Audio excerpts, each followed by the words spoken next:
Welcome back to the channel and welcome back to another quick pick prediction video. In this video, I'll be predicting a heavyweight bout between Rizvan Kuniev versus Tyrell Fortune.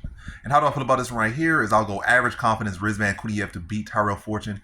Yeah, decent matchup on paper, but I think Kuniev just the better fighter overall. I think he's the much better striker, much more consistent fighter as far as the fight. I feel like Tyrell Fortune, he can have big ups and big dips. I feel like Kuniev is just a fighter that can be more stable. I say he can go up, but I feel like everybody can take dips, but I feel like he's more here. I like Tyrell Fortune, like he come out, be very aggressive with a lot of power, be supposed to be athletic, dynamic, but he also can blow his wad and then just look lackluster. And we definitely saw that with his Bellator career. He's supposed to come out there and be an astounding Bellator fighter.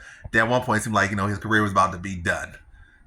And then he was had some ups and downs, and then kind of made it back a little bit. Then he came to UFC, new opportunity, new venture, but I feel like still the same fighter. I feel like he's still suspect on the feet, doesn't have the best chin, doesn't have the best cardio.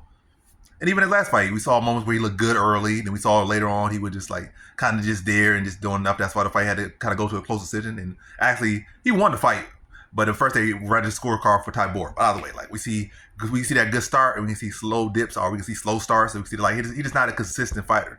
It could be slow starts, then had to come back, or it could be fast starts and just try to hang on for the rest of the fight. It's just not consistent.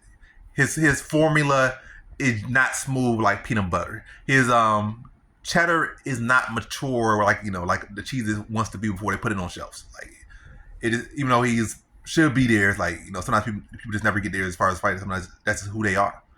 But yeah, I think Rizvan Kuniev can address the wrestling, maybe even beat him at the wrestling.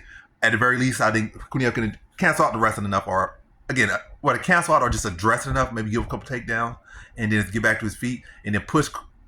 Fortune, by the way, I think Kuniev would have the cleaner, smoother formula, address whatever the explosion of Fortune early, whether it be early or late, constantly address his takedowns, push the pace, push the volume on him, and maybe start mixing long takedowns as Fortune start to get tired, and just mix up on Fortune, apply the pressure on Fortune, but slow the pressure. Don't come go out and try. You try to go out and just try to rush Fortune. That's how you get caught by a guy like Fortune. Or just try to go out and try to, show you a better wrestler than him early. Just let the fight settle on. I think that's how Kuniev beats him. Just slowly apply the pressure. If the finish is there early, it's there early, but don't force nothing. Just constantly stay on him, constantly make him work, and constantly touch him. And then Fortune gonna start to break down. And I see an early mid-second round TKO for Kuniev. I just think he's just a much more polished fighter. And I just think clearly the overall better fighter right now. And I think he stops Fortune in the second round via TKO. So in this one, I got Rizvan Kuniev via second round TKO.